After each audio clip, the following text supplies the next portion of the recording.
Haleluya, haleluya, haleluya, umwami wacu Yesu Kristo ashimwe, kandi umwami wacu Yesu Kristo ahabwe icyubahiro. Nejejwe n'Imana mu mutima wanjye kubw'uyu mwanya impaye, kugira ngo tuganire ku ijambo ryayo. Turasoma urwandiko Pawulo yandikiye Abaroma igice cya 3, umurongo waho wa 23 kugeza ku wa 25. Haranditswe ngo, kuko bose bakoze ibyaha ntibashyikira ubwiza bw'Imana, ahubwo batsindishirizwa n'ubuntu bwayo ibibahereye ubusa, kubwo gucungurwa kubonerwa muri Yesu Kristo. Niwe Imana yashyizeho kuba impongano y'uwizera amaraso ye, kugira ngo yerekane gukiranuka kwayo kwayiteye kwirengagiza ibyaha byakozwe mbere y'icyo gihe, ubwo Imana yabyihanganiraga. Haleluya. Tugiye kuganira ku ijambo rivuga ngo amaraso ya Yesu, impongano yonyine y'icyaha ku butabera bw'Imana. Amaraso ya Yesu, impongano yonyine y'icyaha mu butabera cyangwa se ku butabera bw'Imana. Bene data, nshuti z'umusaraba, buriya ibihugu byinshi bigira ubutabera ariko bukagira amategeko atandukanye mu buryo buhana ibyaha no mu buryo bubibabarira. Kandi ibyo ngibyo nta gihugu cyabirenganyiriza ikindi, kuko biterwa n'amahitamo nyine y'igihugu. Igihugu kimwe gishobora kuvuga ngo umuntu nakora iki cyaha agatanga amande angana gutya, ubutabera buzamubaraho gukiranuka, cyangwa se bumuhe ubwigenge, bumuhe freedom, kubera yuko yishyuye umwenda ungana na cya cyaha mu mategeko y'icyo gihugu. Ikindi gihugu nacyo kikavuga kiti oya, umuntu wakoze iki cyaha agomba kwicwa. Ikindi nacyo cyabireba kikavuga ngo hoya, umuntu wakoze iki cyaha akwiriye gufungwa burundu. Ugasanga rero amategeko y'ibihugu ndetse n'uburyo bagenda babara ibyaha cyangwa se babihana agiye atandukanye. Ni nako rero ubutabera bw'ijuru nabwo bufite ibyo bwita ibyaha, bukagira n'uburyo bubihana n'uburyo bubibabarira. Ibyanditswe byera rero bitwereka yuko amaraso ya Yesu ariyo mpongano yonyine y'icyaha mu butabera bw'Imana.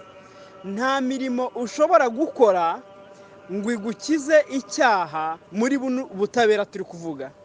Nta kintu na kimwe watanga ngo gishobore kugukiza icyaha muri buno butabera turi kuvuga, kereka cyo byonyine kwizera imbabazi z'Imana, ukizera amaraso ya Yesu, noneho ugakora umurimo Bibiliya yita kwihana. Kwihana ni iki? Kwihana ni uguhindukira ukava mu byo wari urimo ukajya mu bindi. Ndabaha urugero. Uramutse ufite nk'urugendo rugana mu majyepfo, ukamenya yuko i Nyanza hari ikibazo, nta muntu uri kuharenga, cyangwa se ahandi hantu aho ariho hose, ubwo dufashe ku rugero yenda uvuye muri Kigali.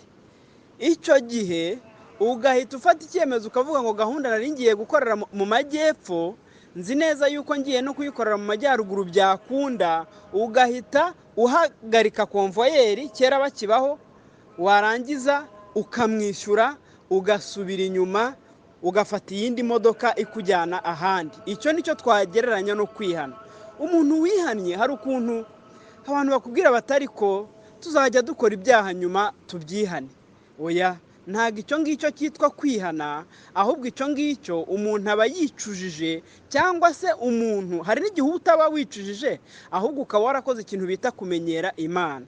Nagira ngo twibukiranye yuko Imana dukorera ni Imana ireba mu mutima, ni Imana imenya ibyiyumviro by'umuntu, izi neza niba icyo wari urimo kikubabaje cyangwa se kigushimishije.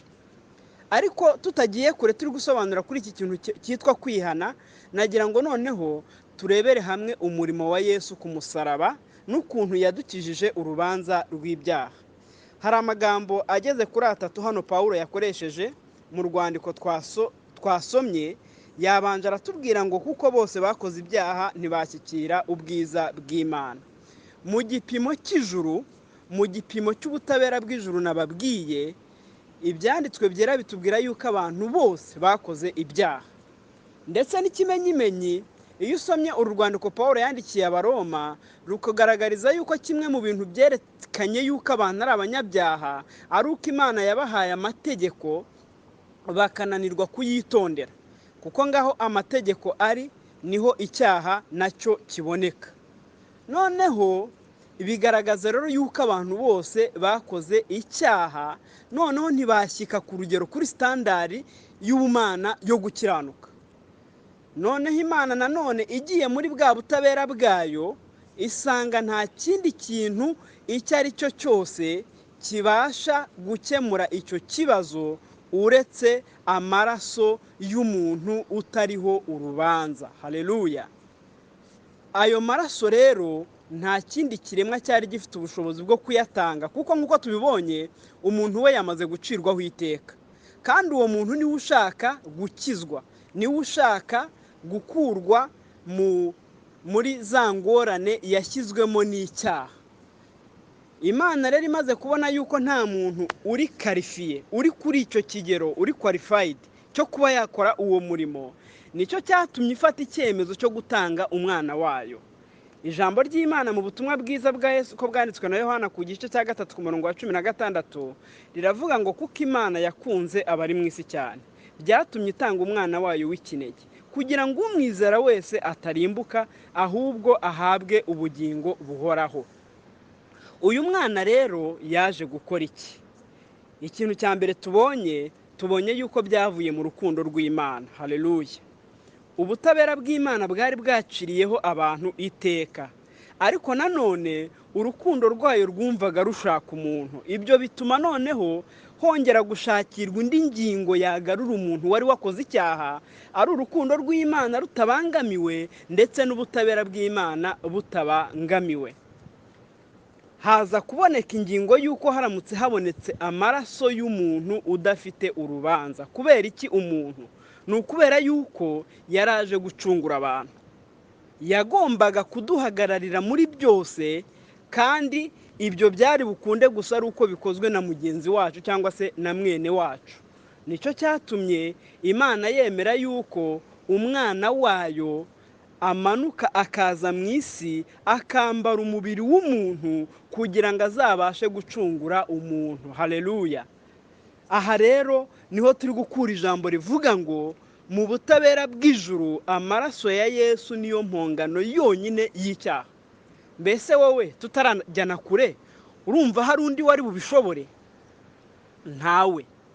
Bwa butabera rero turi kuvuga bwatanze igisubizo cyuko hakwiriye kubaho umuntu uzaza agahagararira abantu kugira ngo abone uko abacungura, ndetse ijambo ry'Imana Bibiliya ikamwita Adamu wa kabiri, nk'uko Adamu wa mbere yahagarariye abantu akabashyirisha mu cyaha cyangwa se akabahesha gucirwaho iteka. Hari hategerejwe undi Adamu, hari hakenewe undi Adamu uzaza agakora ikinyuranyo, ariko nawe akaba ari umuntu kugira ngo bishoboke, kugira ngo bikunde.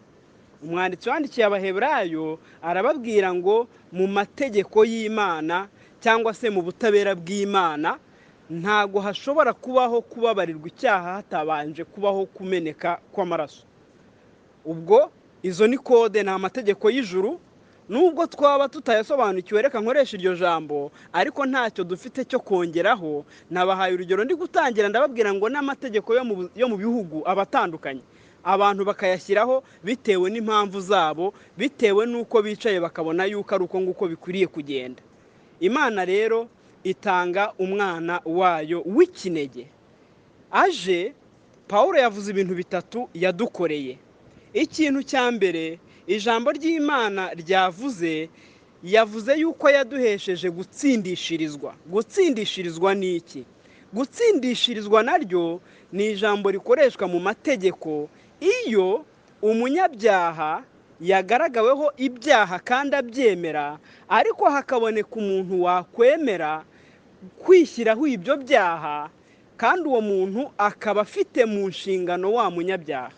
Ndabaha urugero. Ushobora gukora icyaha, papa wawe akaza akavuga ati njyewe ndahanirwa uyu mwana. Noneho wagira amahirwe mu gitabo cy'amategeko y'aho hantu uri bikaba byemerwa yuko umuntu runaka yahanirwa icyaha cy'undi, bakaba wa wundi bamurekura bagasigarana wa wundi, noneho wa wundi abatsindishirijwe. Ni ukuvuga ngo abatsinze urubanza, ariko bidaturutse ku kintu na kimwe yakoze, ahubwo biturutse ku wundi wishyizeho urubanza rwe. Uwo ni wo murimo Yesu yakoze. Yaraje ahagarara mu butabera bw'Imana, yishyiraho icyaha cyacu. Amaze kucyishyiraho, Imana ikidukuraho, imaze kukidukuraho ikimubaraho ndetse iranakimuhanira. Aha rero hagahita haza irindi somo ryo kwibaza ngo mbese uriya mwana wakuweho icyaha kikaba cyahaniwe se, murumva aramutse ari umwana ushyira mu gaciro yagenda akazongera agakora cya cyaha? Oya, iteka ryose azahora areba imibyimba ya se avuge ngo data yakubitiwe kubera yuko nibye. Azahora areba yenda inkovu za se avuga ati ziriya nkovu zaturutse ku cyaha nakoze, ibyo ngibyo bitume abaho ubuzima buhindutse. Buriya ntushobora kubaho ubuzima bw'ubukristo buhindutse utaramenya agaciro k'umurimo Yesu yakoze, utaramenya yuko Yesu yakubitiwe kugira ngo wowe ukire, Yesu yashyiriwe ku musaraba kugira ngo wowe ukire. Niyo mpamvu umuririmbyi umwe yaririmbye aravuga ngo munsi y'umusaraba nzaguma yiteka, naho naburi ibyanjye ngiye nkubonamo inyungu. Ni uguha agaciro umurimo Yesu yakoze. Yageze naho aravuga ngo kuri uwo musaraba ndasa n'ushobora kureba Yesu abambwe ari ngewe apfiriye ku musaraba w'Imana, ku musaraba wa Yesu. Aho ngaho niho twacunguriwe, kubera yuko umwami yishyizeho ibyaha byacu arangije arabizira. Haleluya! Ni nayo mpamvu ibyanditswe byera bigaragaza yuko twabambanywe nawe. Kubera iki? Kuko yagiye aduhagarariye, nitwe yahaniwe. Ni ukuvuga ngo muri we twarahanwe, nubwo twebwe tutagaragaye, ariko urebye ni twebwe twariho duhanwa kubwe. Ni muri ubwo buryo rero narindiho mbabwira ngo yaradutsindishirije. Ni ijambo rya mbere Yesu avuze ngo twatsindishirijwe n'ubuntu, ntacyo twatanze, ahubwo yaraje yishyira mu mwanya wacu. Ikindi cya kabiri yavuze ngo kubwo gucungurwa kubonerwa muri Yesu Kristo. Gucungurwa ni iki? Gucungurwa ni ijambo ryakoreshwaga muri biriya bihe bya kera ubwo hari hakibaho abacakara. Umuntu yabaga afite umucakara, noneho hakaba hari ikiguzi runaka kizwi cyatangwa kugira ngo wa mucakara akurwe mu bucakara, ahabwe freedom, ahabwe uburenganzira bwo kwidegembya. Noneho rero iyo wagendaga ugatanga kino giciro, cyangwa se na wa mucakara akaba yakibona akagitanga akagiha shebuja, shebuja yaramwemereraga akigendera, cyangwa se akaba libre, akagira ubwo burenganzira noneho bwo kubaho atakiri umucakara. Gusa nanone kubera urukundo rw'Imana, Imana yari yarashyizeho igihe ibwira Abisiraheli ngo nyuma y'imyaka 6 mujye muha uburenganzira abacakara banyu, ushaka agende, ushaka ahagume. Niyemera kuhaguma mujye mumushyiraho iherena ku gutwi, kugira ngo abantu bose bamureba bajye bavuga ngo uriye yahisemo kuba umucakara. Yesu rero umurimo yakoze ni uwuhe? Hari ikiguzi cyagombaga gutangwa kugira ngo tugirirwe imbabazi, kugira ngo tuve mu rubanza rw'Imana. Amaze kubyitegereza, cyangwa se Imana imaze kubyitegereza, isanga icyo kiguzi twebwe ntago twakibona nk'uko twabivuze. Noneho Yesu yemera gutanga cya kiguzi, araza yemera gutanga amaraso ye kugira ngo tuve mu bucakara bw'icyaha. Nagira ngo nkubwire ngo uyu munsi niba Imana yarakubatuwe, nkunda umuririmbyi umwe waririmbye indirimbo zo mu gitabo, indirimbo ya 28, aravuga ngo twarabatuwe rwose mu mwami Yesu Kristo. Yesu yaje kudukuraho ububata bw'icyaha, cya kindi turi kuvuga cyadutandukanyaga n'Imana. Abikora kubwo gutanga amaraso ye kugira ngo atubere igitambo, kugira ngo tubashe kubona imbabazi z'Imana kuri cya cyaha, cyangwa se kuri bya byaha twavuze yuko abantu bose bari baramaze kugaragazwaho yuko ari abanyabyaha mu maso y'Imana. Yesu rero ni muri ubwo buryo yaduhesheje gucungurwa, yadukuye mu butware, yadukuye mu buretwa bw'icyaha, aduha umudendezo, aduha guhitamo. Niyo mpamvu Pawulo yanditse aravuga ngo ntabwo tukiri abacu ngo twigenge, ahubwo amaze kudukura muri ubwo buretwa bw'icyaha, iyo tumwemereye duhinduka abe, noneho akadushyira mu bundi buretwa ariko noneho butari ubw'icyaha, ari bwo buretwa bwo gukiranuka no gukora ibyo Imana ishaka. Niyo mpamvu nk'uko nari mbivuze, Pawulo yaranditse aravuga ngo byose ndabyemererwa, ariko noneho ntabwo ariko byose bingirira umumaro. Yari afite uburenganzira bwo guhitamo. Twagize uburenganzira bwo guhitamo iki ngiki, ukavuga ngo oya, sinzasambana, sinziba, sinzica, sinzakora ibi ngibi ibyo ari byo byose, kubera yuko Imana yambatuye ikabinkuramo kugira ngo impe ubugingo muri Kristo Yesu.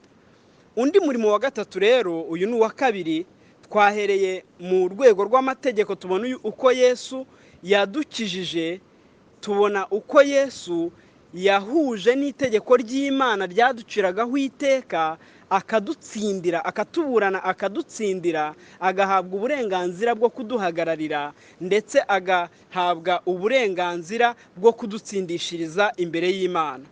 Tugiye noneho mu byo mu buzima busanzwe, nakwita uburyo buri sosiyale, tubonamo undi murimo Yesu yakoze wo kuducungura, akadukura mu buretwa bw'icyaha na Satani. Undi murimo noneho Yesu rero yakoze, ijambo ry'Imana ritubwiye hano ku murongo wa 25, riravuga ngo niwe Imana yashyizeho kuba impongano y'uwizera amaraso ye. Impongano noneho ni iki? Impongano mu buryo bw'iyobokamana ni ikintu umuntu yagombaga gutanga kugira ngo yigure, kugira ngo agure ubuzima bwe cyangwa se agure ubugingo bwe. Iyo wakoraga icyaha mu isezerano rya kera, wajyanaga umwana w'intama cyangwa se ukajyana inuma, ndetse n'ikindi kintu icyo ari cyo cyose Imana yari yarategetse. Ndumva hari harimo intama n'inuma, ukagenda ukabiha umutambyi, akakora ubwo buryo bwose bwari bwarashyizweho kugira ngo uhongererwe, kugira ngo ukurweho cya cyaha, kubera yuko habonetse impongano cyangwa se habonetse ikigucungura. Icyo rero nacyo nicyo Yesu yakoze. Umuririmbyi umwe yararirimbye aravuga ngo kera yarampongereye, nuko ntabwo nzarimbuka. Yabaye impongano y'ibyaha byanjye, yabaye impongano y'ubuzima bwanjye. Ubuzima bwe bwatanzwe kugira ngo ubwanjye bubone agakiza, kugira ngo ubwanjye bubeho. Niyo mpamvu ibyanditswe byera biduha uburenganzira bwo kumva yuko turi free, cyangwa se kumva yuko twabatuwe, kuko hari uwagiye mbere yacu arangije araduhongerera. Aha rero ikibazo umuntu yahita yibaza, yakwibaza ngo none se ko yaje ku mperuka y'ibihe nk'uko ibyanditswe byera bibitubwira, bimeze bite ku bantu bapfuye mbere yo kuza kwe? Ijambo ry'Imana twasomye ryatubwiye ngo niwe Imana yashyizeho kuba impongano y'uwizera amaraso ye, kugira ngo yerekane gukiranuka kwayo kwayiteye kwirengagiza ibyaha byakozwe mbere y'icyo gihe, ubwo Imana yabyihanganiraga. Mu isezerano rya kera, Bibiliya igaragaza yuko Imana yarabyirengagizaga, ariko impamvu yabyirengagizaga ni uko yari izi neza yuko hari umuntu uzaza kubyishyura. Haleluya! Reka mbaho urugero. Ubu ushobora kujya kuri butike, bijya bikunda kubaho, umuntu akajya kuri butike akavuga ati nimumpe ikiro cy'inyanya, nimumpe inusu y'indagara, mumpe n'irobo ry'umuceri, bakamwandika ahantu mu ikayi.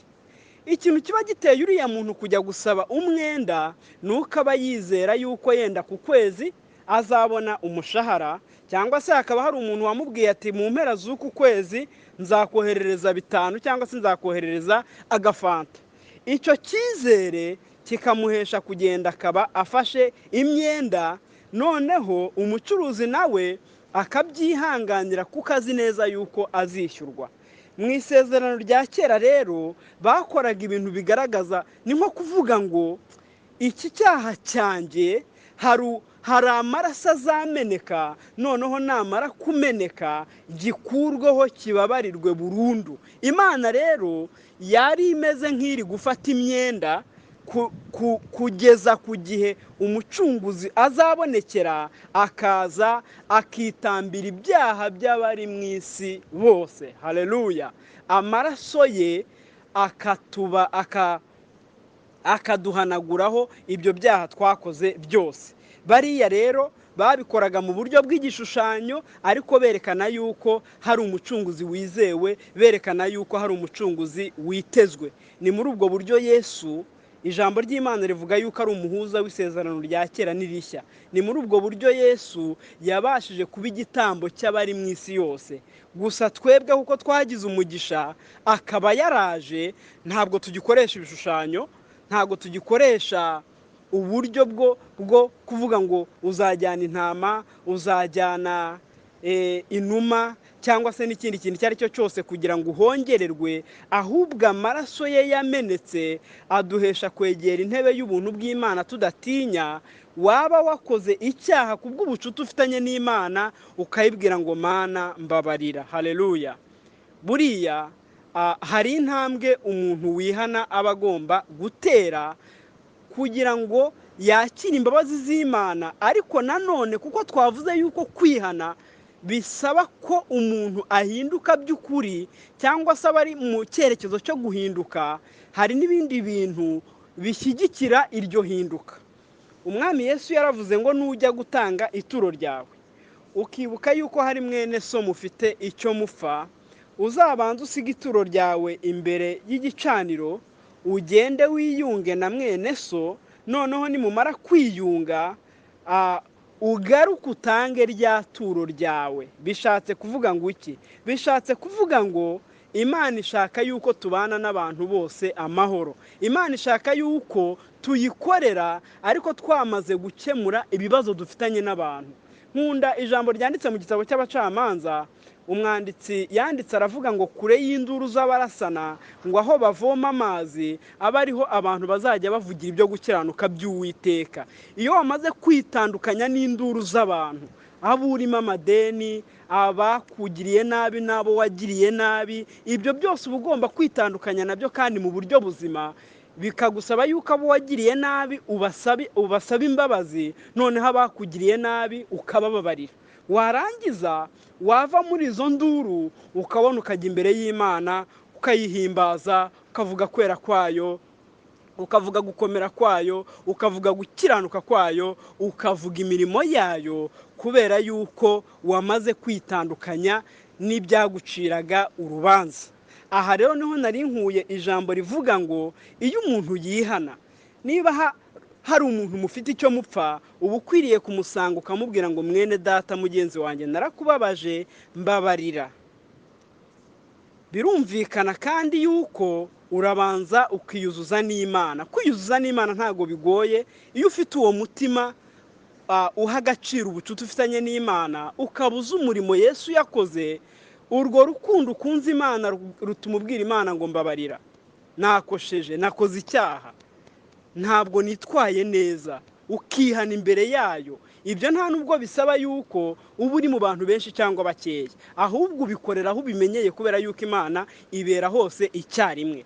Iyo umaze rero gutera iyo ntambwe, nibwo noneho utera indi ntambwe. Niba hari umuntu icyaha cyawe cyababaje, ukajya kwikiranura nawe, ukajya kwikiranura n'ukurega mbere yuko muzagerana ku mucamanza, kuko ibyanditswe byera bitubwira yuko hari urubanza rutegereje abantu.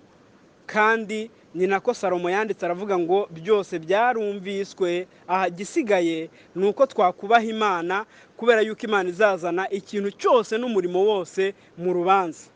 Ikiranure n'ukurega rero. Nyuma y'ibyo hari indi ntambwe dukunda kuvuga, abantu bakunda gushidikanyaho, yitwa kwatura. Ubundi kwatura, uburyo bwa mbere bwo kwatura nabuvuze ni ukwatura uwo mufitanye ikibazo. Kwatura mu itorero rero biba byiza iyo bikorewe abantu b'inyangamugayo kandi bagufasha koko kwihana. Urugero, niba ugiye kwaturira abantu, ugomba kwaturira abantu uzi neza yuko bagusengera, bakagusengera Imana, cyane cyane atari ukugusengera yenda ngo Imana ikubabarire, ahubwo bakagusengera kugira ngo Imana iguhe imbaraga zo kunesha. Muri ayo masengesho rero haziramo n'inama z'abafite ubunararibonye kukurusha. Ushobora kujya kwihana ukavuga ngo Imana imbabarire ubusambanyi, noneho bakagusengera n'ibyo, bakirukana imyuka mibi y'ubusambanyi, ariko bakanakubwira bati mwene data nshuti y'umusaraba, ujye wirinda uko ugenda, ntukagendere mu kigare cy'abasambanyi, ntugakunde kureba amafilime y'urukozasoni, kuko uba umeze nk'uri kurwanira na Satani mu kibuga cye, azagufata. Rero ujye wirinda ushyireho imbibi, ugire ibyo ukora n'ibyo udakora, noneho bakakugira iyo nama yatuma koko kwihana kwawe kugira umumaro. Niyo mpamvu kwatura bigira umumaro, ariko iyo bikozwe mu buryo bwiza. Iyo bikoze mu buryo butari bwiza birasenya kandi bikica abantu. Ikindi rero, nyuma y'uko waturiye ab'itorero cyangwa se bene data bakagusengera bakakugira n'inama, uba ugomba nawe kwakira imbabazi z'Imana. Haleluya! Uba ugomba nawe kwakira imbabazi z'Imana. Ukaba nka wa muririmbyi twavuze, ukavuga ngo Satani yanyibukije gukiranirwa kwanjye ashaka kunyihebesha, njya ntumbira mu ijuru nkareba umukiza wanjye uwabikuyeho rwose. Kera yarampongereye, nuko ntabwo nzarimbuka. Icyo gihe uba ukoze urugendo ariko ruturutse mu kwizera wa murimo Yesu Kristo yakoreye ku musaraba. Nshuti zanjye rero bene data, hano hari ikibazo kibazwa ngo mbese umuntu aramutse yibye amafaranga yarangiza akajya kuyafashisha abakene, ubwo ntiyaba akiranutse koko, ntiyaba akoze nabi? Ariko nagira ngo manze nkubwire bwa mbere na mbere, menya yuko impongano y'icyaha atari imirimo dukora, ahubwo impongano y'icyaha ni amaraso umwami wacu Yesu Kristo yaviriye ku musaraba. Nicyo kiguzi cyonyine kidukura mu bubata bw'ibyaha, nicyo kiguzi cyonyine kidukuraho urubanza rw'icyaha. Iyo biza kuba atari ibyo, ntabwo Imana yari bwohereze Yesu. Twari bujye dukora ibyaha, tukareba imirimo myiza dukora, byarangiza bigahita bihwaniramo. Ariko ntabwo ari uwo murongo Imana yashyizeho, ahubwo umurongo Imana yashyizeho witwa kwihana. Iyo usomye igitabo cy'ibyakozwe n'intumwa, Yesu yagiye yandikira amatorero atandukanye, noneho muri ayo matorero yagendaga avuga ibyo yashima n'ibyo yagaya n'ibyo bakwiriye gukora. Ariko iyo yageraga ku mugayo yasozaga avuga ngo ihane. Hirya yo kugawa n'Imana, inzira ihari ni ukwihana, kandi twihana kubwo kwizera amaraso y'umwana w'intama w'Imana. Niyo aduhuza nayo, niyo atuma tugira uburenganzira ku mbabazi z'Imana. Haleluya! Kuko niho ikiguzi cy'imbabazi twari dukenewe cyatangiwe. Nta kintu na kimwe rero wakora kugira ngo usibanganye icyaha cyawe mu maso y'Imana, kereka kukihana byonyine. Noneho iyo umaze kukihana nk'uko twabivuze, iyo ari icyaha cyakorewe abantu, uba ukwiriye kwikiranura nabo. Ntabwo rero uzaza ngo unyibe 20,000 uvuga ngo ngiye kugurira runaka inkweto, ukimenya yuko wibye, kandi nawe ukaba wemera yuko kwiba ari icyaha. Uzihana ko wibye, icyo ni icya mbere. Ikindi cya kabiri, uzanzanira amafaranga yanjye niba uyafite, kugira ngo habeho kwikiranura n'umutima wanjye wababaje, kuko nubwo ntakumenye ariko Imana yo yarakumenye. Kandi imaze kukumenya, ntabwo izagucira urubanza ko wakiranutse, ahubwo izakugayira yuko hari umutima wababaje, nubwo wibwiraga yuko hari abandi ugiye kugirira neza. Niba ukeneye gufasha abantu, genda ukore wiyuhakuya, ufate amafaranga yawe ugenda ufasha abantu. Cyangwa se unsange umbwire uti hari umuntu wambaye ubusa, twamumarira iki? Turebe icyo tubikoramo. Ariko byo nta mukristo wakwiba agamije gukora neza, ntago bibaho. Ntago wakora inabi ngo kugira ngo ukore neza. Namwe murumva yuko icyo ngicyo kidashoboka.